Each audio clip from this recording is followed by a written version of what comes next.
Hello relatives, welcome to this week's Schlagbite, the week July 21st, 2008. This is a subject about which I have some passion and have written about before in some previous Schlagbites, but it was headline material and it's irresistible. A congressional investigation examining violations of federal and university research rules revealed that world-renowned scientists failed to report millions of dollars that they received in consulting fees from drug companies. Dr. Joseph Biederman is a preeminent Harvard child psychiatrist, and with a couple of other colleagues disclosed that he had collected $1.6 million. Dr. Biederman's research over the last decade has fueled an explosion in the use of powerful medications for kids. He has reported that millions of children have been massively underdiagnosed with serious psychiatric illnesses, and that they could be treated with potent medications, all of which of course have some serious side effects. There are now an estimated 5 million children with attention deficit disorder who are also taking these drugs. And what we've seen over the last 15 years has been a 40-fold increase in the diagnosis of pediatric bipolar disorder or manic depressive psychosis, almost certainly related to Dr. Biederman's research and publications.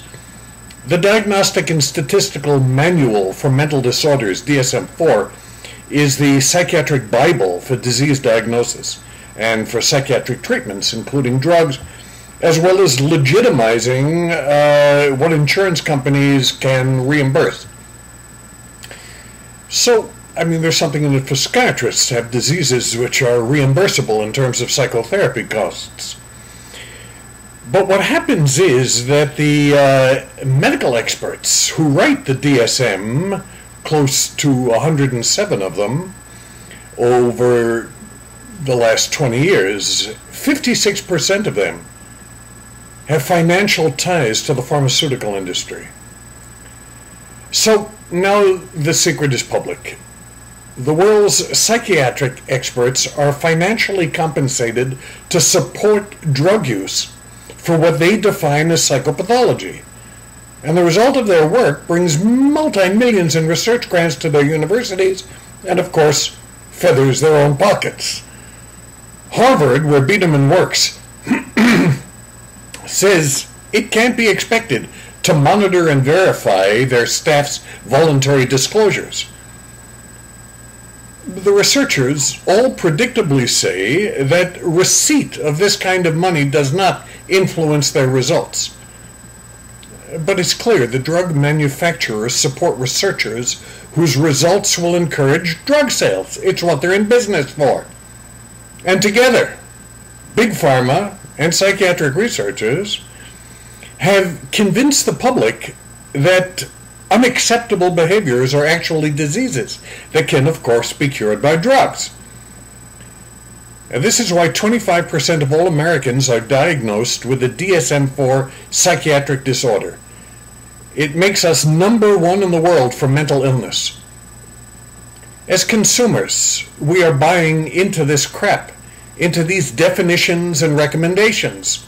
Now here's a revolutionary idea that will stop the inflated epidemic of mental illness in this country. Stop direct-to-consumer advertising by drug companies, and no more financial incentive to researchers.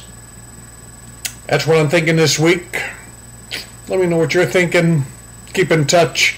For those of you interested in some workshops, the Turtle Island Project, www.turtleislandproject.com, will have a women's healing journey on the weekend of September 21st of this year. And I will be doing a retreat with my friend and brother, Rabbi Gershon Winkler, on Native American and Jewish shamanic traditions in Santa Barbara, California, in August 15th, that weekend. Check my website on healingdoc.com. Have a great week. Remember, We're all connected. Nobody makes it alone. I say this for all my relations. Mitakuye.